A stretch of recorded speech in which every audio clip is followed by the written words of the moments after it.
Good morning, everyone. Welcome to Culture Hour here on MountainStream TV. I'm Thomas Crowe.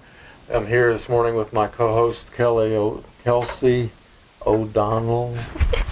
Sorry, Kelsey. It's okay. And our special guest, Steve Brooks, who's come in this morning from Asheville. So welcome, Steve. Thank you. Glad to be here. Yeah, it's good to have you here on the show, and good to see you again. Good to meet you, Kelsey. Good to meet you. So, we've known each other for a long time. If you look at the overall picture of things, we met many years ago, back in the 1970s in San Francisco, and 30 or 40 years later, I'm giving a poetry reading at Malaprops in Asheville, and I look out into the audience, and lo and behold, there you are. I looked up and I thought, I know that guy. Yeah. And so we've been reacquainted and have a new level of friendship and doing a lot of good things, and I know you are. And we'd like to just talk about, your life as a writer and an artist. We know that you write, you do all kinds of things with the written word. You write poetry, you write plays, you've done prose, but you're also a painter, also an visual artist. So we'll get into some of all of this hopefully in the next hour or so. Maybe it's a good time just to start at the beginning. What are your beginnings in terms of how you got into writing and got interested in poetry, I guess, in the beginning, and where you were located and all of that?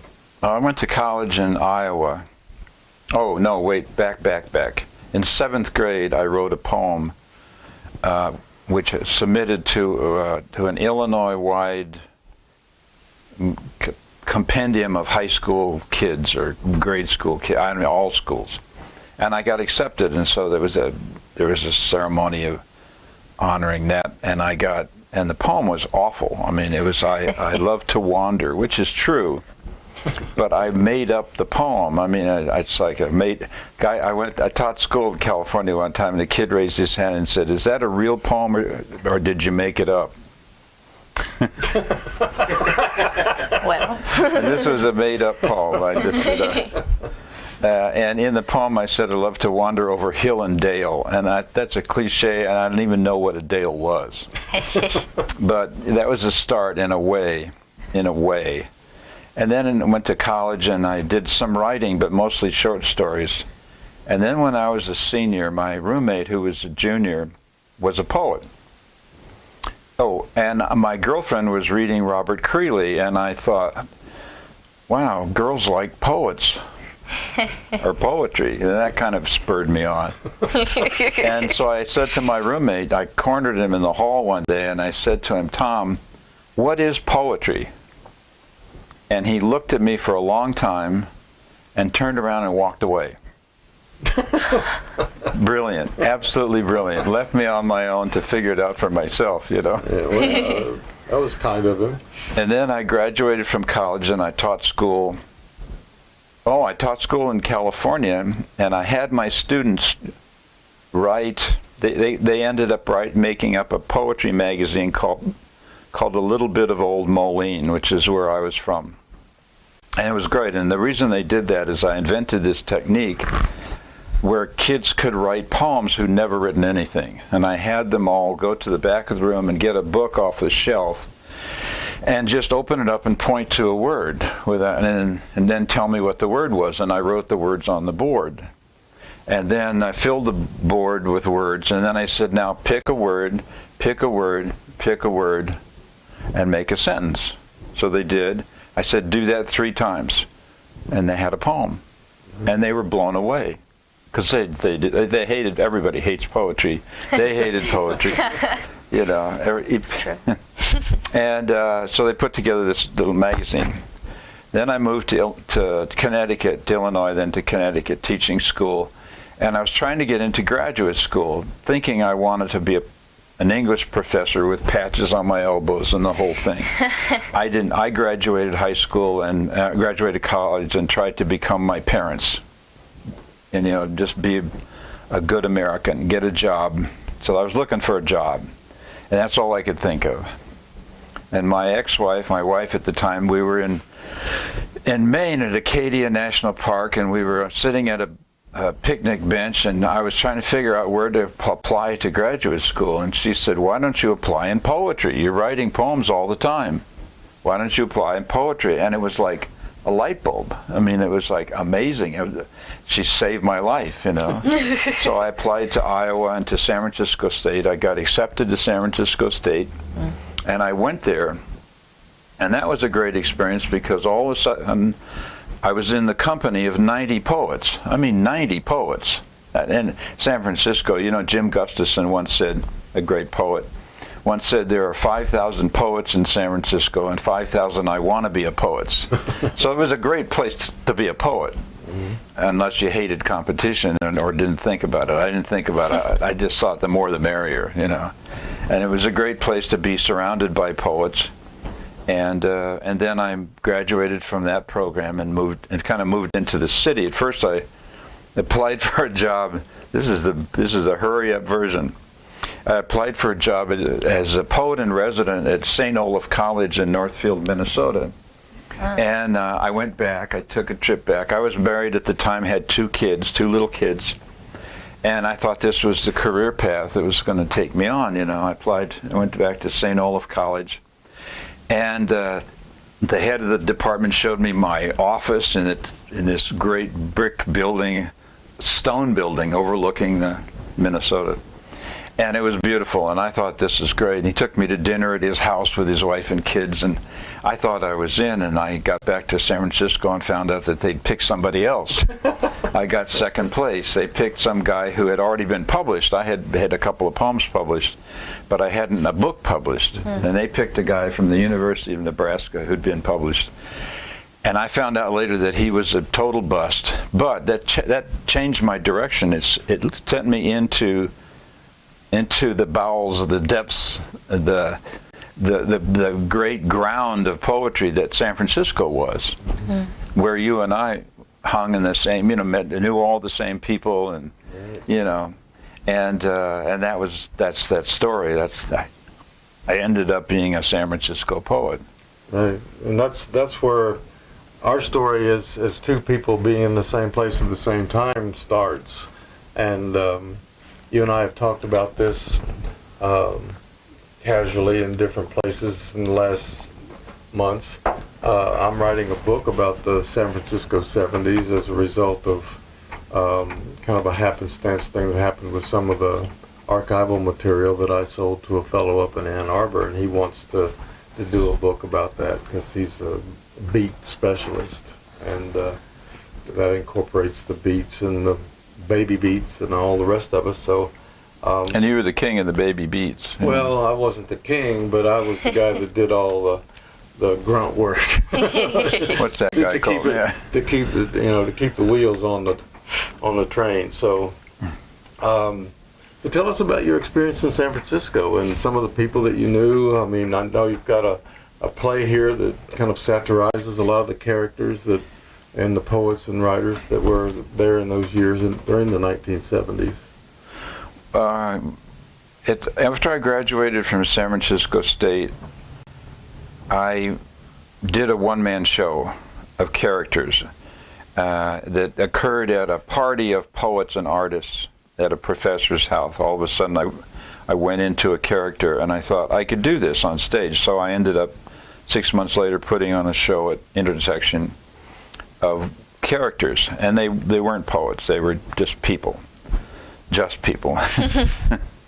And then a couple of years later, I thought, you know, I've been here in San Francisco for years and years, and I know I've seen everybody. I used to, you know, San Francisco, there was a reading every night of the week in the Bay Area. If you wanted to go to a poetry reading, there was one available. Yeah.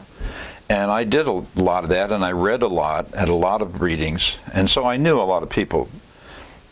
Some very well, some in passing, some just by watching and listening to them.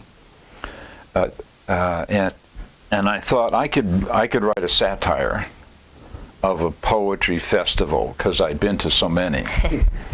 And so I imagined one at Glide Memorial Church. Reverend Cecil Williams is the MC. sort of. And I did a satire of all these the poets, and I think satire is one of those things. There's two kinds of satire. There's us against them, and there's we are all the same. And I like to think of we are all the same. There's a poet in this show called Steve Rivers. Mm-hmm. That was me. I satirized myself, and I thought I had to do that. If I'm going to satirize these other people, I got to satirize myself. So I did a lot of people, and they're in this anthology. Where can I go with that?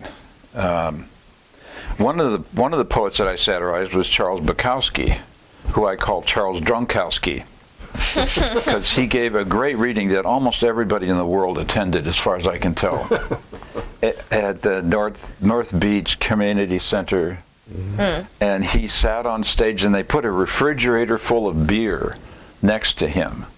Now, I don't think Bukowski drank as much as everybody wanted to believe he drank, because he was very lucid, and very on top of it. He was in control of his own narrative. Yeah. But at some point somebody threw a beer on stage, I think, but so I satirized him, and I satirized a lot of my friends, a lot of people I knew, but some of them not specifically. I just took certain attitudes, certain ways of speaking. There are ways that poets have of delivering their poems. There's the I went down to the stream, and there were the trees, and I walked among the trees. Yeah. And there's all kinds of poets. There's communist poets, and those days in San Francisco. This was the great thing about that time in San Francisco. I thought, I came to believe that poetry was a meritocracy, because everybody was getting published in the 70s. And I mean, gay poets, lesbian poets, black poets, prison poets, Indian poets, foreign poets, every kind of human being you can think of were getting published. And it was beautiful. It was amazing. You go to a reading and you see all of these different types of people reading all these different types of poetry. And so that's kind of what I tried to capture in that show. And I did that show several times at Intersection and the Owl and the Monkey, and and it was a great experience. Right, and it ended up in this book, the first annual Blood and Turnips Poetry Festival Anthology, which has the different poets and their poems and illustrations, portraits that Steve's done of each of the poets that's in the anthology. Some great illustrations here, as you can see. And they're all very different, and they're all very comical in one way or another. Speaking of comical, they are comical, and their poems are comical, but if they were just comical, I don't think this show would work. They're actually good. These people are actually pretty good poets. They just have a flaw that they reveal at some point. The original title of the show was the first annual perennial San Francisco Lonely and Paranoid Poetry Festival, because I noticed that was sort of a common expression. People wrote poems about their lonely, paranoid existence, Right. But not entirely. I mean, people wrote poems that overcame that elevated out of that transformed that. But these people are not transformative. They attempt that, Right. Well, here's one, for instance, by a poet named Rainbow Benderstock, and you can see the illustration of the poet, and it's accompanied by the poem. Would you read this for us? Sure. Rainbow Benderstock is a name that I got from a woman who lived in my apartment building. Mm-hmm. Not a real poet, but a great name. Right. Right. And it was something like that. It wasn't exactly Rainbow Benderstock, but that's sort of what. Anyway, she was a very sweet poet, a young girl, probably her first reading and she's in this big show.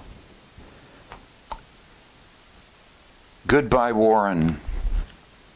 A bunny has blown up in a terrible accident as the fur of my heart flies in the explosion of my love for you.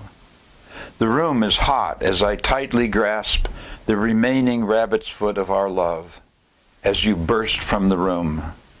All I see as you leave is your hair against the door. Now that's not bad. You know, she's sincere. Yeah, right.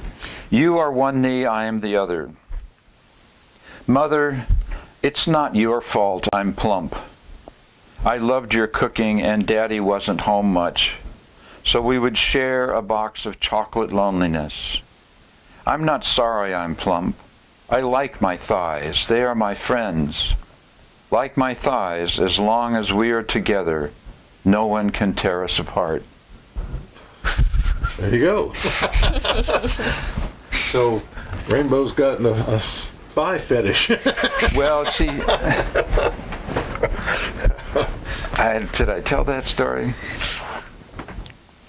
You told me, so I know what you're going to say. Well, there was a famous poet in San Francisco who had a poem that made her famous. It was a famous poem of hers about her thighs, which were large for her. I mean, she was a very attractive woman, but she felt uncomfortable with her. So she wrote a poem about it, and it was a good poem.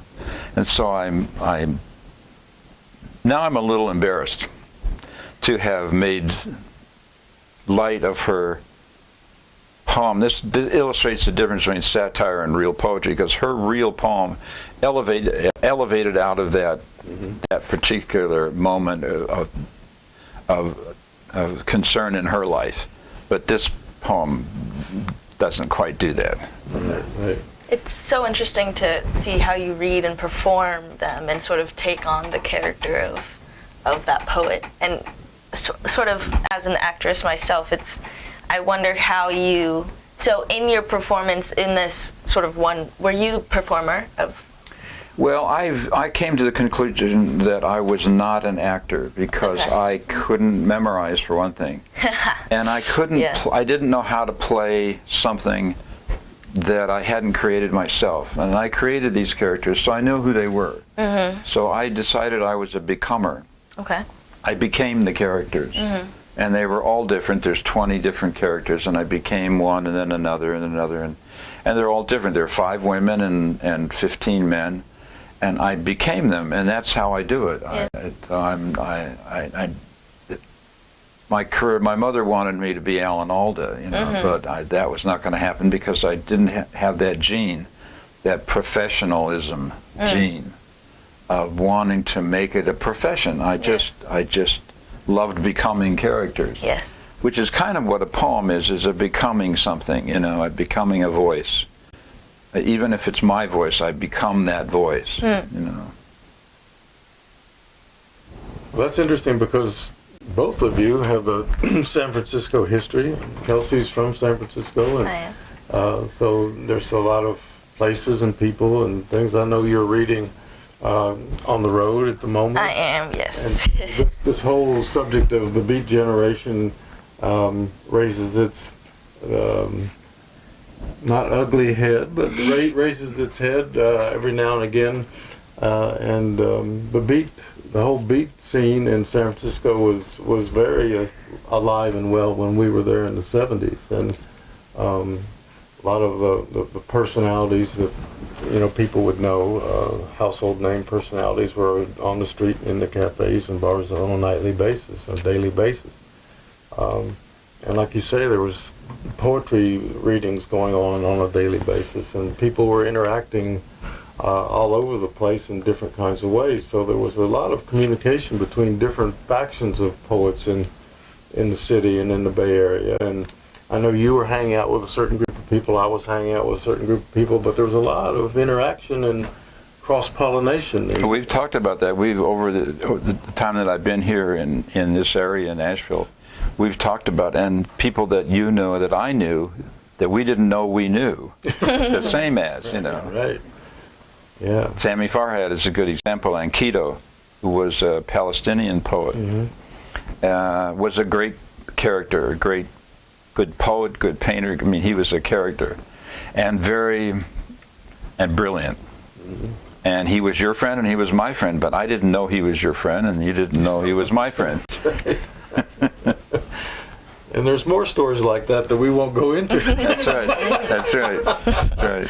So, but anyway, just to say that those years were really seminal, I think, for both of us, in terms of young people becoming what we later did become, which is writers and poets, and in a more serious kind of way, and having that background and that I call it an education. We used to call it the University of the Streets, because it was all happening in the cafes and bars. It wasn't an academic pursuit. It wasn't an MFA program. It was just living life and being around other like-minded people, which in my case were mostly poets, but some artists too. It was a real mixed bag.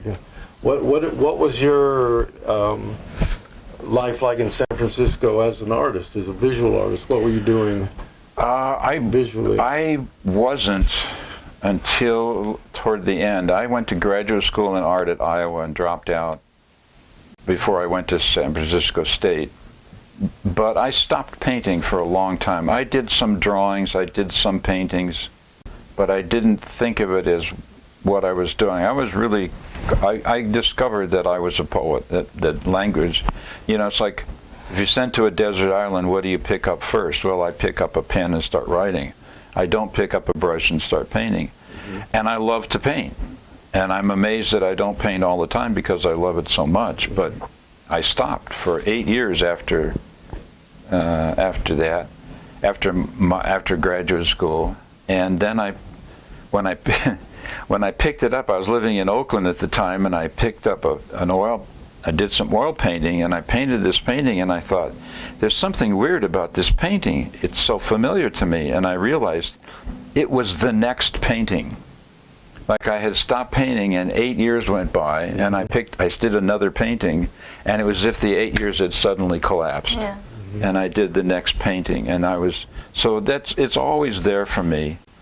I did some things. It's kind of one of those things that's always sort of been there. It's like riding a bike. Like riding a bike. In fact, it's kind of like that, because it always seemed like it came too easily, so I wasn't interested in it. Poetry is a different horse, you know. I mean, that's a horse that's thrown me. And it does that from time to time. So I want to get back on, you know. I mean, and it's also given me a great ride, an incredible ride. Yeah. So. Who are some of your favorite visual artists? Do you have any that really stand out? You know, the same question applies to poetry. There's so many. I mean, I once said one of the great things about poetry is that there are so many undiscovered great poets, and always will be. And it's also true of painters. My favorite painters are, Matisse and Van Gogh. And I was painting in graduate school, and I said to my mother something about painting, and she said, "Well, you're not Van Gogh, you know." And I said, "Well, what if I am?" Because I didn't know. I mean, Van Gogh didn't know he was Van Gogh. Yeah. Well, maybe he did. I think he did. Yeah. That's funny. Somebody came up to me in a huff on the street one day, and they had an axe to grind, and they said, "You're not Thoreau, you know." I'm serious. It was the exact same thing. Yeah, that's right. Yeah.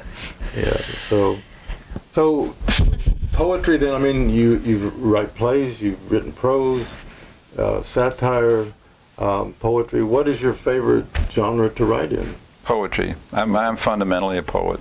That's how my brain works. I do other things. Somebody asked me how many, because on my website I have like 80 books, and somebody said, "How can you do so much?" And I said, "Well, if you write every day for 50 years, shit happens." You know, it's just because I love to write, so I go to work every day, and I say work, but it's a kind of play, but I take it seriously. My play is very serious to me, and I care about it enough that I can call it work. Yeah. And things happen, and I get ideas, and I just follow them. I'm lucky in this sense. As a poet, I haven't yet become, I don't say never became a household name. I never became famous to the point where people knew my style. And this is the thing I learned as a painter. In Seattle, I really painted a lot when I lived in Seattle. I went to a gallery and talked to the gallery owner, and the gallery owner noticed that I'd had several different styles. And he said, that's a no-no. People want to know what your style is, and so they want to feel that if they come back to you, you'll still be the same. And I can't do that. I got to try something new. Yeah. And the same thing is in writing. I try different things, And the advantage that I've had with that is that I've been able to do that because I haven't been pegged. I haven't been labeled. I haven't been, people don't have expectations because I don't have that popular characterization. Right. Well, I see you brought some books with you, one of which is a book titled The Dancer in the Heart, and I know there's a West Coast story to that book and the poems. You want to talk about that? Maybe read a poem from that book? This is a book that was done by Laura Beausoleil in her press. Philos Press means friends. Philos means Greek for friend. And she started it in the late 90s. And she was a friend that I had known. She was married to Beau Beausoleil, and they were both poets and both friends of mine in San Francisco. And I moved away from San Francisco, and I was living in Seattle. And I got a letter from her saying, I want to do a book of your poems. I hadn't talked to her for 20 years. And at the time, I was trying to get published. Right. And I get a letter saying, I want to publish you. Is that okay? And I said, yeah, that's okay. But she had the idea. She wanted to publish poets that she knew and cared about, whose publishing was, they weren't getting as published as she thought they should be. So that's the people she chose, and she asked me among a whole bunch of other people, and this book was written and published in 1999. Or 2000. 2000 sounded better. So I put together this book, and it's a book of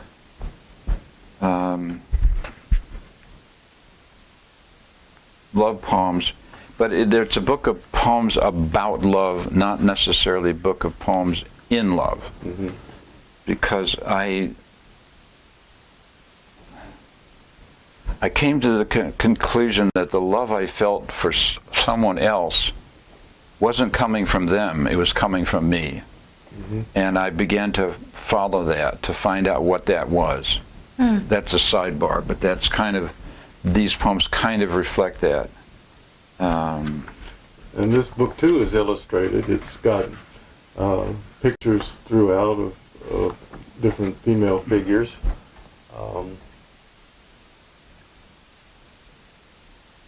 Yeah, these are the artwork was done in Seattle, and I was in an art class. Well, here's a poem about a poet in a way, The Relentless Gaze. Every story I tell is a song to the end of stories. A man I know by exchange of empathy, a temptation to nothingness. Stops by, I was in a cafe, I hung out in a cafe called the Owl and the Monkey in the avenues in San Francisco. And this guy, people would, I figured instead of going all over the world, I would sit in one place and see how much of the world came to me. And a lot of it did. Especially in San Francisco. Especially in San Francisco, which is what I love about it. Me too. The city of the world. Yep. A man I know by exchange of empathy, a temptation to nothing, stops by to tell me he can no longer imagine any desire for anything. Even his curiosity is shaken down. He disclaims suicide. When I came back with coffee, he is gone. After years and occasions of conversation, I still don't know his name, Tom or John, I think. He says he's too frightened to be a poet, but I see no fear in the man, only courage without eyelids, only strength without dreams. There's some good poems in this collection. I really liked it. I remember reading it a few years ago. Well, here's a poem that I like and Robert Bly liked. I sent this book to Robert Bly, and I didn't hear anything. And we were about to publish it, and I thought, I can't. And he had written something very positive. He said of these poems, he said, there is something remarkable in these Eternal Ruse poems. I especially like the Eternal Ruse and Sweetheart. But I hadn't gotten his permission. And just at the last second, I got a letter from him saying, sure, go ahead, do it, yeah. So that was great, you know. Yeah. And this is a poem that he liked and I liked too. The Eternal Ruse. I want you to be mine, and I want to be yours. And every time I say that, I want us to laugh at our little ruse. I want us to merge into one, and every time I say that, I want us to laugh at our little ruse. I want us to walk down Paris boulevards and forget who we are and what we're doing and where we're going. And then we can laugh at our little ruse. I want you to be here because you are part of me and I am part of you. And the hardest laugh is to laugh alone at our little ruse. Being so far apart for so long a time, learning all we can about the perfect and the imperfect in the world, where learning to be without is a greater ruse than any we could play together or on each other. Knowing the ruse of life and loving the ruse in its face, the eternal ruse of realities and the ruse of all the rest. That poem, that line, being so far apart for so long a time, I didn't know what I was talking about. I had no idea what that was about. Who was that? You're right. Who is this person that I've been so far apart? Well, now I live with a woman, and the reason I'm in Asheville is I live with a woman who I met when we were 18 years old in college. We danced together for a couple weeks, and then she got swept up, and I was a goofy freshman, and the captain of the football team took an interest in her. And that was the end of that was the end of my, but I really liked her, and she liked me. And we were on the same campus for 4 years. But I married a woman who turned out to be her next door neighbor in 1 year in the dorms. But then I 7 years ago, I used to, it used to be when you left a town, everybody you knew disappeared. Everybody in San Francisco disappeared. If you moved away, I moved to Seattle and San Francisco. I had no contact with those people, and I loved all those people. It was an amazing group of people. My God, but there was no contact, and some of them moved away, and some of them disappeared into the But there was, and then the internet was invented, and so I used to troll the internet, wondering whatever happened to Tracy Brummagem from 6th grade in McCook, Nebraska. Whatever happened to, to this woman that I wish she doesn't want me to talk about her, so I won't. But if you see me with somebody, that'll be who I'm talking about. And I heard she was a potter in North Carolina, so I went on Facebook and I found her. And I sent her a message, and she got it as an email, thinking it was an email because she hates Facebook. And we connected, and now I'm here. That's collapsing that story.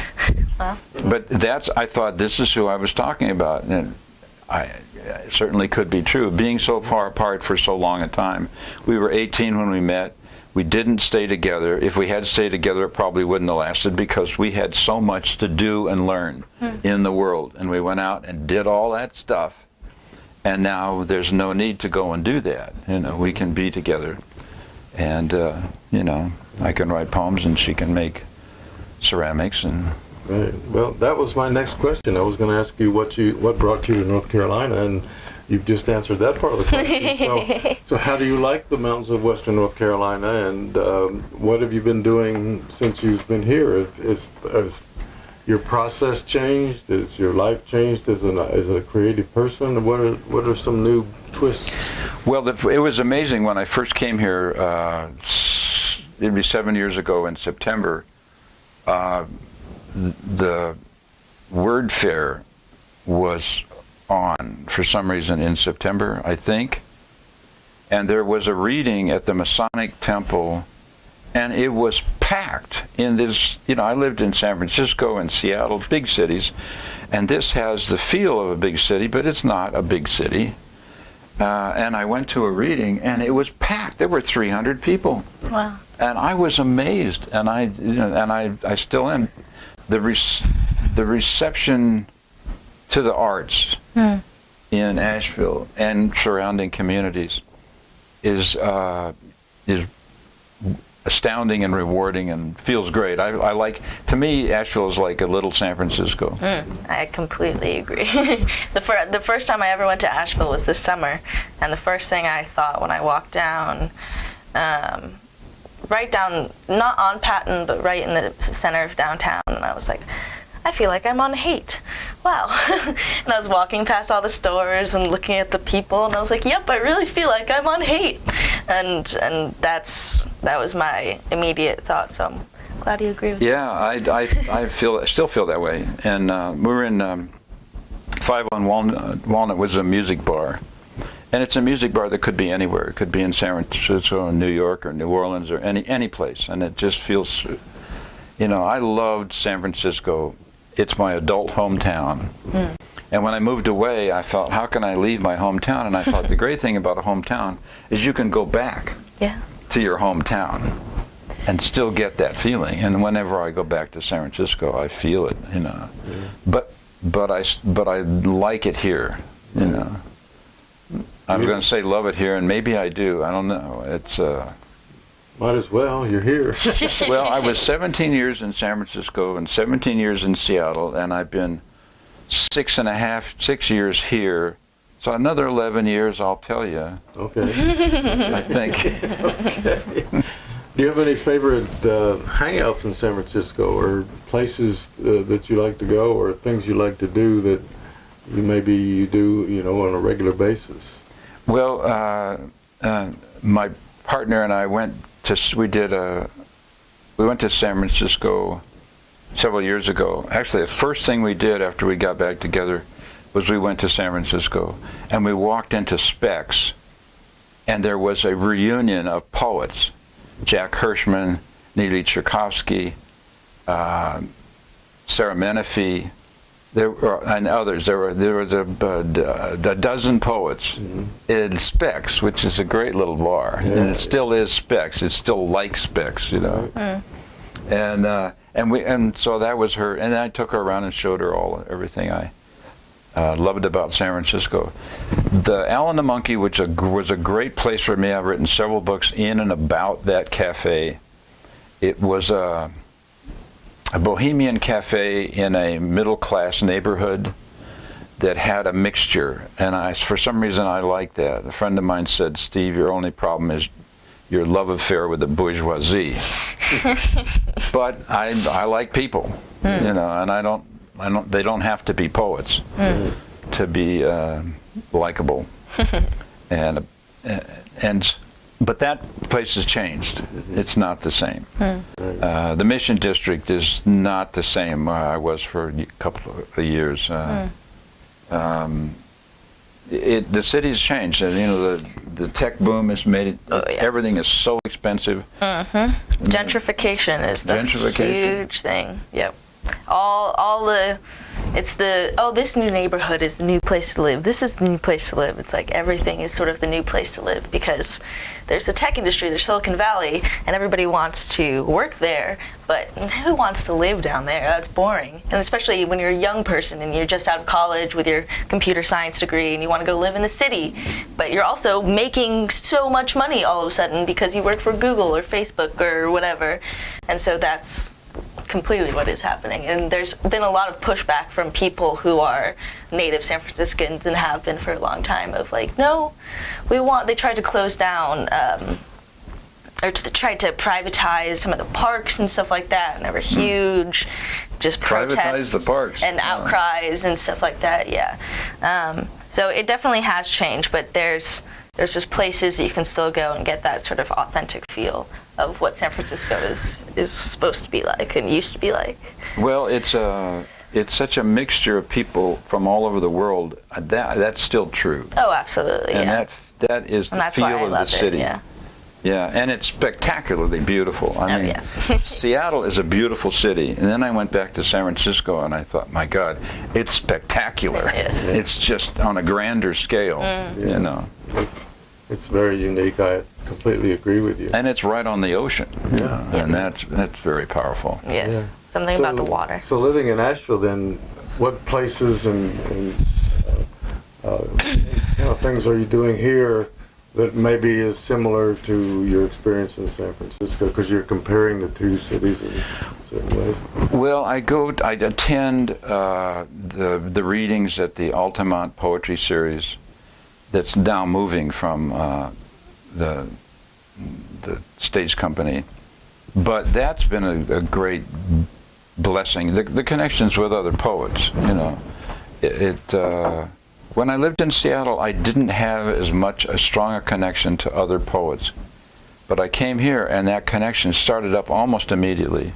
And that is a wonderful thing. You know, poets are... Carl Jung wrote about the border walker. It's one of his stereotypes. I wrote a book called The Border Walker about a poet. And he describes the poet as a border walker, and it's a type of human being. The border walker's job was to walk the border of the tribe, and his only contact was with the border walkers from the other tribes.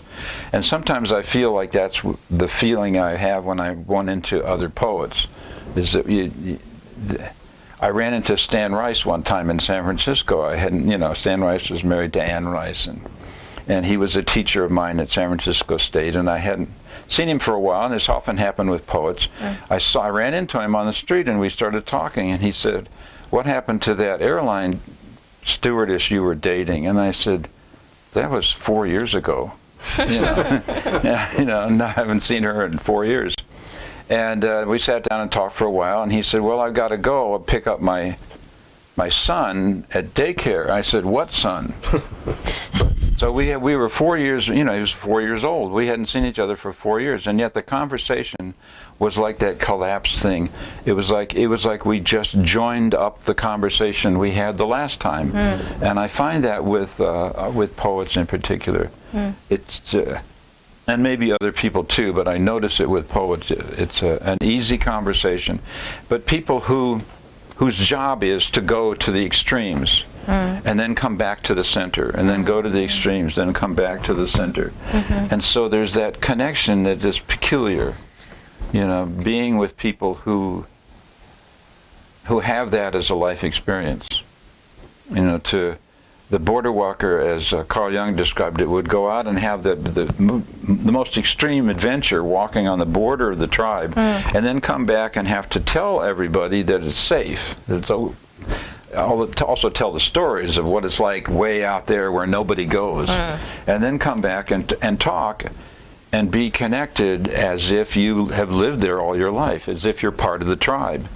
And my brain is going somewhere now. It's a very, very interesting comparison. And I think, of course, I'm a biology person as well, and chimpanzees do that as well. They have border patrollers, and it's the same sort of idea, and it makes me just think about that connection of like what you said, and I get the same sort of thing whenever for me, my main art at this point is photography, and I can talk to certain people, and there's certain conversations that I have with a photographer or filmmaker, something like that, it's like this different sort of brainwave, this different this level of understanding because of this experience that you have. I just really like that. Yeah, comparison. it's almost a given. It's just a given. Yeah. You understand something. Yeah, no matter how separate it. where you are is, you're doing that same experience, and because of that, there's a commonality. Yeah. I think that's also true for human beings. And then one of the jobs that I think I have as a poet is to talk to human beings about that same experience, going to the edges of human experience and coming back to the center and speaking about it. And speaking about it in a way that's in the center. You know, it isn't like the strange person with strange tales and a strange life. It's a person who is I went to India 20 years ago with a girlfriend at the time, and she was teaching in China, and I was going to go there and teach with her, and then we were going to teach and travel and teach and travel, and then the program had canceled, so we went to India. Another long story, but she told me a story about a guy in the town where she was teaching had gone to New Orleans, and he came back and he gave a speech to everybody in the town about what had happened to them. He told what had happened to him, but the experience was he wasn't just himself going to New Orleans. He was the village going to New Orleans. He was relating the experience. He was like a tentacle of that whole group of people. So he was them, and he came back and he spoke to them that way. I mean, they understood it that way. They felt so connected. This is an ancient society that doesn't spend a lot of time running around the world. Well, now they do. But so they're very, you know, community-oriented, family-oriented, and connected in that way, and that's a big thing. And so I think a poet's job is to also be that, you know, to be an extension of everybody's community. Right. Well, fairly early on, after you'd moved to Asheville, we got together and collaborated. You were working on some poems that eventually became a book entitled Essential Occupation. And we published that through my press, New Native Press. And let me just read a little snippet from the back cover to give our viewers an idea of some of what this book is about, and then you can elaborate and tell us exactly what you were working on and how that worked out in terms of becoming this book. It says here on the back cover, there are poems about death, none written in death. There are poems about love, none written in love. Love can't write, nor can death. One doesn't learn to know love where there is no history of it occurring. One doesn't learn to live without trying to find love among its approximations. One doesn't learn to look into the face of the unknown to find the recognition of love looking back. So, as an introduction to this collection, maybe just elaborate a little bit and talk about this particular collection, since it's something that you've done and has been published since you've been here in the mountain. And thanks to New Native Press and you for that. This is a book, poems that I wrote in Seattle after my mother died, and after a couple of years after my first heart attack. So that's kind of the background. But I was in what I first called the first bohemian cafe that I discovered in Seattle, called the Victrola, and it was a very lively cafe because there was a lot of performance, music and poetry and artwork on the walls, and it was just a place where I felt very comfortable. And so I wrote these poems, and then I kind of went away and did a whole bunch of other things. And then I was looking back over them, and I thought, I like these poems, and so did you, and so we put them out.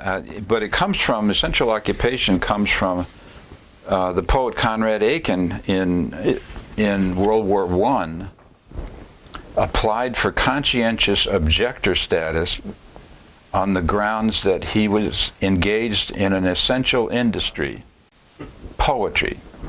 And he was accepted. He got conscientious objector status. Wow. And what I loved about that was I believe that. I believe that poetry is an essential industry. I changed it to essential occupation, kind of to update the term. Industry has become a, well, anyway, and because it's an occupation of a person, and it's essential to me. Why? Why? Why? I agree, but why? Why? Because it refuses to answer the question why. Okay. All right. I'll take it. I have a quarrel with people who think that art is good for something, that it's therapeutic, for example. And to some degree I believe that, but I think people occupied by something they care about is therapeutic. So it isn't really the poetry that's therapeutic, it's the occupation, essential occupation. Yeah, so I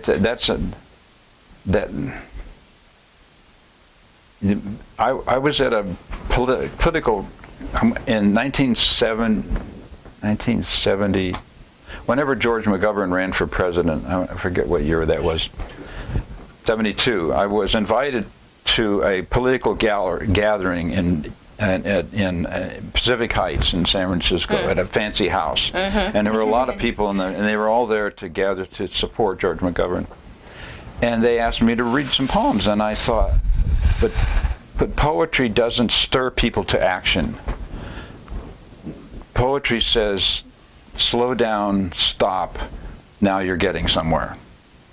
It brings things to a halt, and then something may happen, but it doesn't predict what will happen. It doesn't have an intention to create some action. It simply brings the heart, the body, the mind, the soul to a stasis, to a quiet time, to a peace, to a rest, in such a way that it becomes transitive, or even transformational. Something can come of it, but it doesn't have it doesn't happen because of a purpose, because it doesn't tell somebody what to do. It may get them to do something, but they are the ones who are doing it. Which reminds me of an occasion in San Francisco when I went to a poetry reading. I was part of a poetry reading with several poets. Stephen Vincent was one, and at a girls' school in Palo Alto.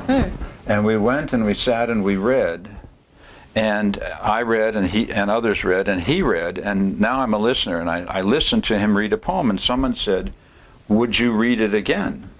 Which sometimes happens, and he did. He read it again, and then someone said, "Would you read it again?" Now, this is rare to hear a poem 3 times. Yeah. And I saw something happen.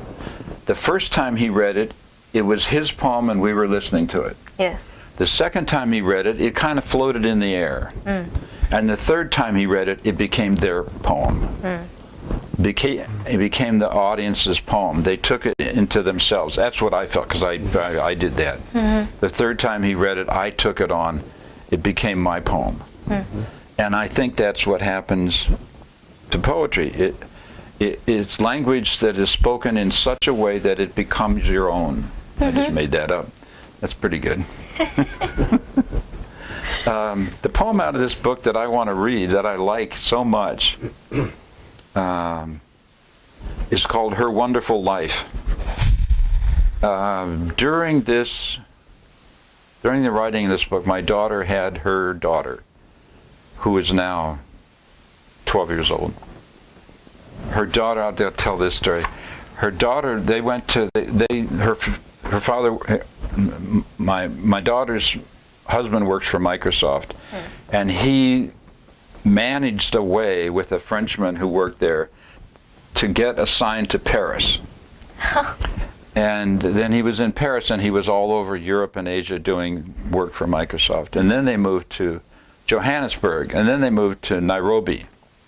And when they were in Nairobi, my granddaughter was in in school, private school, I think, you know, and the teacher had them write, and she liked to write, and she wrote some stuff, and he thought it was really good, and he told her so. He told her, this is really good stuff, and she said, well, maybe it's because my grandfather is a poet. And I thought, take me now. I'm fulfilled, yes. You know. And this was written when she was born, during the time. It wasn't directed. I didn't write it for her. I didn't write it the day she was born, but somehow it's connected. Her wonderful life. Father and daughter stand in line in Mesopotamia, 2,000 years before the Christian era. The girl holds a doll on a string as her father guides her forward with his hands on her small shoulders. As they near the front, the music changes rhythm and her father begins a gentle shuffling dance. The girl smiles at her wonderful life. I like that because it's, well, I don't explain it, but you know, imagine something that happened 2,000 years before the Christian era, and life is the same. Yeah. You know? Yeah. Some things never change. Some things never change. Yeah. Yeah. Yeah. But one of the things that I like about this book is the cover. It's a Hiroshige woodcut piece of artwork that we were able to use, and it depicts 3 Japanese women making art. In this case, making books. There's one woman cutting on a block of wood, doing some woodcut, and there's somebody shaving a block of wood for something else, and then a woman using some paper and pen, you know, doing the more textual side of the process. And so I agree with you. I think that poetry is an essential occupation. I think that it does have an effect on the world. It's hard to exactly calculate what that effect is and how much it has on the greater population, but I think it is essential. It's been around as long as people have been able to speak, and poets were revered and had a real role in society generations ago in different cultures. It's kind of waning now in most cultures, especially in the West. But I'm glad that some of us, like yourself, has kept that tradition going, and then we have a whole new generation coming along with Kelsey and her work and her friends, and hopefully that the occupation, the essential occupation, will continue. And so that kind of leads me into my next question is, what are you working on right at the moment? I know that you've just come out with a new book of what you're calling American Zenku, which are haiku. But how did this happen for you, and how did you get interested in this process? Well, 6 years ago, you asked me about places I like in Asheville, and I didn't really finish that. You know, right. 5 on Walnut, we go to the Cork and Keg, and a place I hang out with is Starbucks. Now, I come from San Francisco, where coffee houses are real coffee houses, and Starbucks is a fake coffee house. Yeah. But when I was living in Ellensburg, Washington, after Seattle, I was teaching at Central Washington University. There were cafes in town, but when I went into those cafes, they were community cafes, and I walk in, people say hi, and they want to talk. Well, I go to cafes to write. I don't want to hang out and talk about whatever, you know. So I went to the cafe out by the freeway, the Starbucks by the freeway, where people were coming through from the world, you know. And it was a constantly changing environment, and that worked perfectly for me. So it still works for me. And the Starbucks on Charlotte Street is and I try not to be, I try not to talk to too many people because I have friends in the cafe. Friends come to visit me in the cafe. I call it the office. But I essentially want it to be a place where I go to be disconnected. Disconnected in a way that allows me to be connected. Yep. A disconnected observer. A disconnected observer. Yes. Yes. But even more than observer, a disconnected observer who becomes a participant, who is an essential participant in life, But so this book, I was sitting in a cafe, and I decided to write poems about the cafe. And I was reading some haiku. I started looking through Chinese and Japanese and other connected poets, old poets from 900 years ago, and that connected me to. But the first book, the book I wrote about the cafe life, called Haiku Cafe. I didn't know haiku. I didn't know the structure of haiku. I knew it vaguely. I mean, everybody knows vaguely what a haiku is, I think. But I never practiced it. I'm a free-form poet. I write whatever comes, in whatever form it comes. But I was sitting in the cafe, and I decided to write these little pieces, and they were just short little pieces. And then I condensed them, and I realized they kind of look like haiku. They weren't counted syllables. They were just short poems. And I put together this book of Haiku Cafe about people I witnessed in the cafe. And I showed it to the manager one day. I showed him this book, and he said, "Can I put it on the counter?" I said, "Sure." So he put it on the counter, and it was on the counter for almost a year. And it was really interesting that people would come in and pick it up while they're waiting for their coffee and read these poems, and I could watch their reaction without them knowing that I had written that book, and I could see them connect or not connect, and it felt really good. And then I got more connected into proper haiku, into 17-syllable haiku. And I fell in love with it. It turns out that I've been writing that sort of poem since I started writing poetry. It's a form that just appeals to me, that kind of concise. When I was in graduate school in art, a friend of mine who was also at Grinnell with me, and then we both went to Iowa, we hung out a little bit, and she said, "Steve, you're a phrase maker." And I thought, well, that's fun, But in a way that kind of applies, because I have a sense of concise writing, of saying something as concise as possible, which is, poets tend to shut up in a crisis, and novelists tend to blabber on, I shouldn't say blabber, they become loquacious. Right. I often wish I had that. I've tried to write long novels, and they end up being about 50 pages. I just can't go longer than that. But I started writing haiku, and I just wrote more and more and more because it fit me, it suited me. And the 17-syllable structure is structure for me, and it serves me to have that kind of structure. So I started writing haiku, and I wrote hundreds of them. And then I put together this book. Then I went back over the writing that I had done since San Francisco and before that. And so much of it was haiku-like that I discovered haiku in all these writings that I had done. It was just sitting there waiting to be honed in a way. And so this book is haiku that I've written as haiku from a blank page to haiku that I had discovered in previous writings, and I put them together in this book.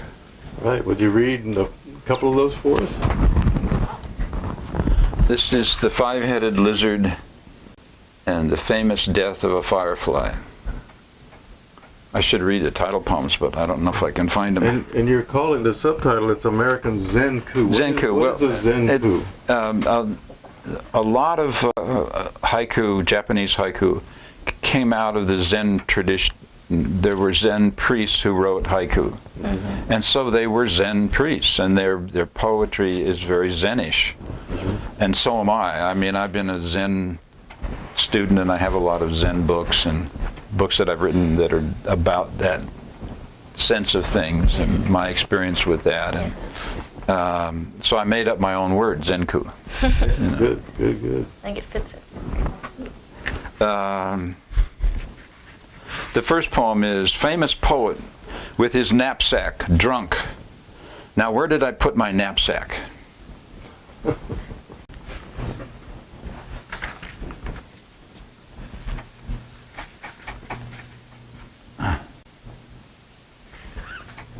I wanted to read the one that is the title of the book.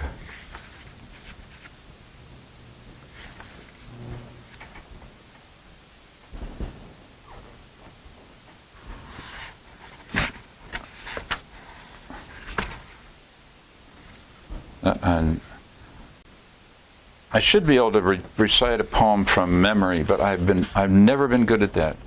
I've written thousands and thousands of poems, and I can remember maybe 2 poems, maybe, and then I'm not sure about that. But it keeps the front of my brain clean. There's empty. There's nothing there. Yeah. You know. So memorization is assuredly an art. Or not even an art, a skill that one must learn from a young age, I think. To memorize. Yeah. And especially long pieces. My first play I ever did, I was 5 years old, and because of that now, give me a sheet of vocabulary and a vocabulary test in 10 minutes and I can do it, just because I've been trained to memorize these things for so long. You make a story, you realize the context, you give backgrounds to outside information to the characters or to the circumstance to help you remember it. I wish I could do that. It really is an interesting, specific skill. Can we take a break? No, we're just about through for the program today. Okay. So just maybe read a couple poems and we'll segue right on out. Poems appear in the dark, aware of other predators nearby. Mm-hmm. The artist makes faces on paper in fire for those behind his back. A worker dusts the Sistine Chapel ceiling, the Buddha's smiling face. The breeze in the trees can't spell Charlotte Street, yet it goes where it pleases.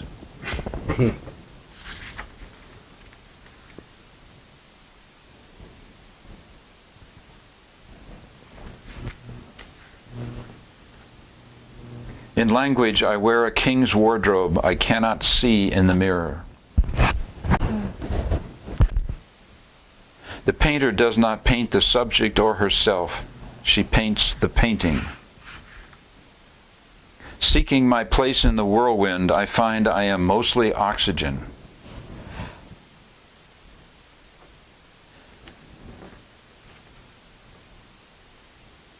When I do not think of her, I turn to see her there, here in my heart.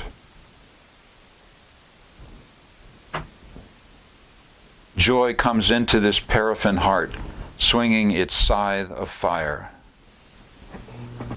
Jumping in the volcano leaves little past behind, maybe the shoes.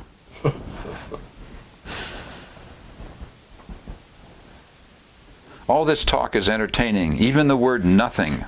What a show. I put on a wise man's hat to see if it might fit this unwise head.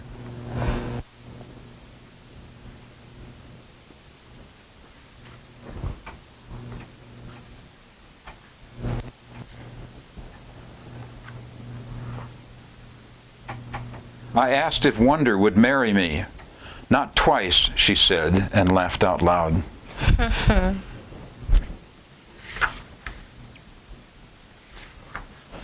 These are like little koans. You could really meditate on each one of them, or any one of them, for quite a long time. This is my experience too, is that I find things. You know, when I was a young poet, I wrote things that I didn't understand, and then 2 years later I would understand it. And sometimes it's true with these too, is that I know what it is, I know it's right, and then it starts to open, you know.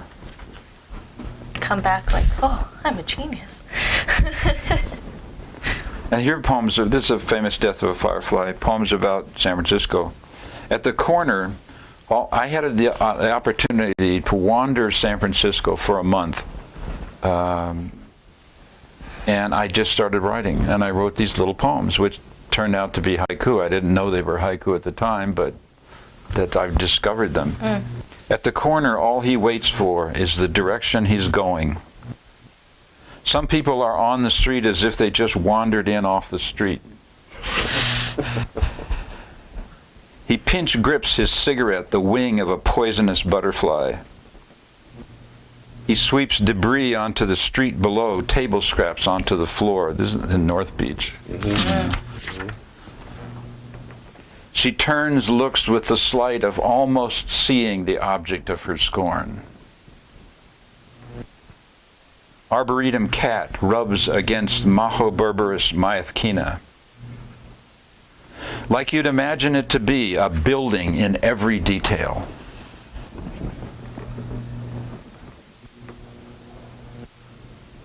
A newspaper lies on the steps, a large leaf of legible lettuce.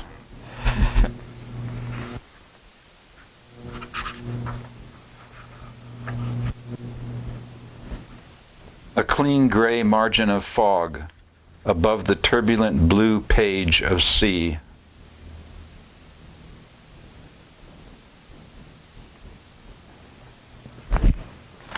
I didn't know we could go on and on. On and on, yes. That's 200 right. and some haiku. A cigarette hits the pavement, the famous death of a firefly. There you go.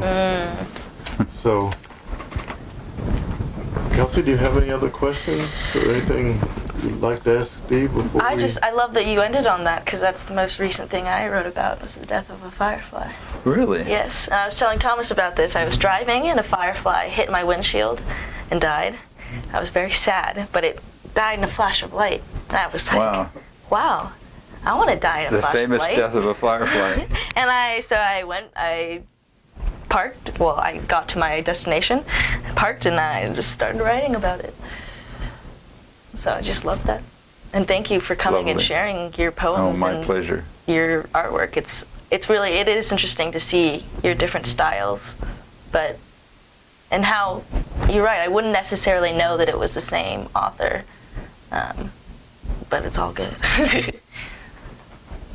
Right, so thank you, Steve, for coming. It's always a pleasure to see you, and probably see you in the office sometime soon in Nashville. Yeah, probably. And